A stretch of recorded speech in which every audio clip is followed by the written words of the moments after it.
Fuudhame keessaa maqaa Yesuus Kiristoos nama Naazreetiin. Tokko. Lama. Dani. Kee daaraa ta'u. Cabarraa. Qaagooftaa maqaa Yesuusiin.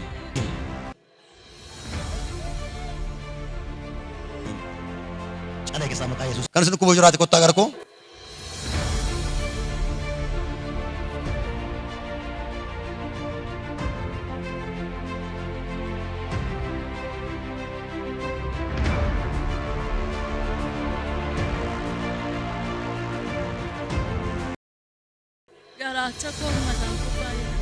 Garacha kee mataa keessa dhukkubaa. Amma si dhukkubaa jira. Ashi amma si dhukkubaadha. Ashi. Amma si dhukkubaadha. Ashi.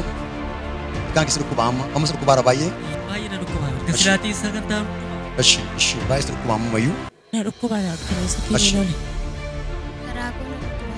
Amma si dhukkubaa. Ashi. Onnee koo baay'ee na dhukkubaa. Onnee keessa dhukkubaa. Ashi. Mana kee malte. Amma ofirraa dhabdu. Waaqayyo sin gargaara. Waaqni abbaa mul'ataa gargaaraadha. Maqaa Yesuus Kiristoosiin cabarraa. Cabarraa maqaa Yesuus Kiristoos nama Naazreetiin. Dhiigaa foon ishee keessaa fuudhame. Dhiigaa foon isaa keessaa fuudhame maqaa Yesuusiin. Fuudhame keessaa maqaa Yesuus Kiristoos nama Naazreetiin. Calee keessaa maqaa Yesuusiin. Gahaannami hin naqe. Baay'ee keessaa. Teessoon kee adiigamu. Daala keessaa maqaa Yesuusiin. Akeekni kee daaraa ta'u. Cabarraa.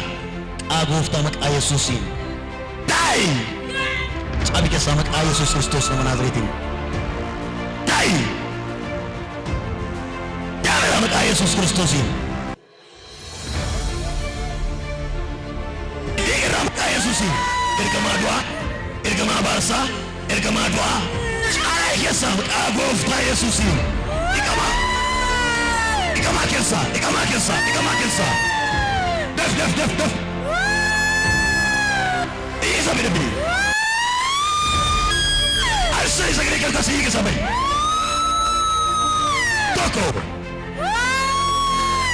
Lama.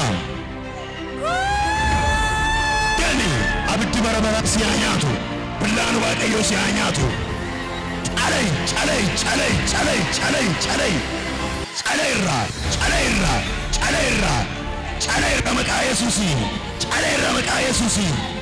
Caleerra maqaa Yesuusiin. Caleerra maqaa Yesuusiin. Billaan Waaqayyoo si haa nyaatu. Abiddi Waaqayyoo si haa nyaatu. Dhiiga isaanii keessa Waaqayyoo si haa nyaatu.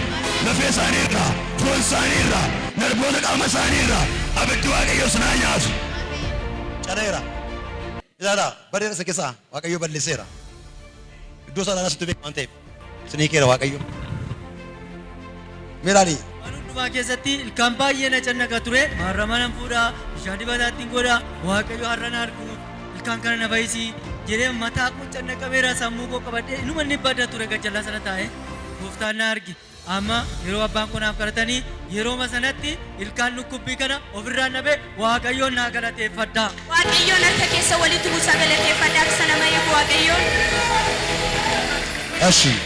Mataa koo baay'ee na dhukkubaa imimmaan ija koo keessaa gad na naqaa zimmeree sooftiidhaan taa'ee imimmaan ija koo keessaa xaala gaddaa kana qabadheen ta'a.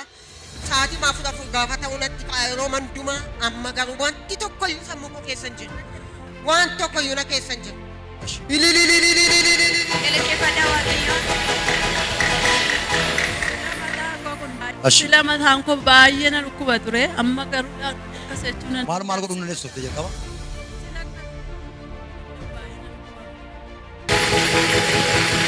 Ashi. Maal si dhaga'ama ture? Waaqayyoof galanni haa ta'u. Silaa kulaalitiin koo kun baay'ee na dhukkuba na dhaata. Danda'ee yoon akkatti qabadhe malee danda'ee naa badhe yeroo namni utaalee ka'u suuta dheewwan baree qabadhe ka'a.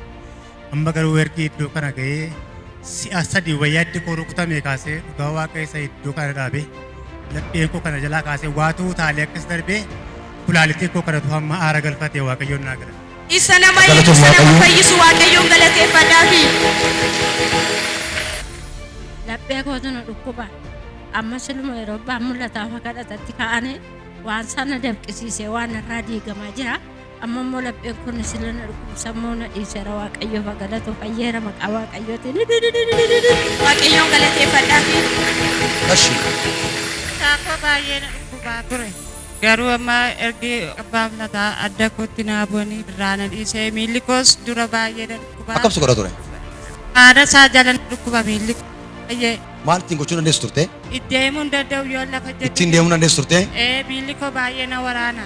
ishi mataan keessa dhukkuba ture Mataa koo baay'ee dalkan na dhukkubaa ture. Naa qoricha tokko liqimsuu fednaan obboleettii koo dhiisii banaa waaqayyoodha naati kottu liqimsinii naan jette. Garuu duraan baay'ee dhaabachuun dadhabeen ture yeroo man dhufeyyuu amma garuu waaqayyoo kadhatu mataan koos na dhiiseera miilli koos waraana. dhiiseera mee ittiin socho'uu ilaalii sabni kana argaa jirtan harka keessa walitti buusaa waaqayyoon galateeffadhaa fi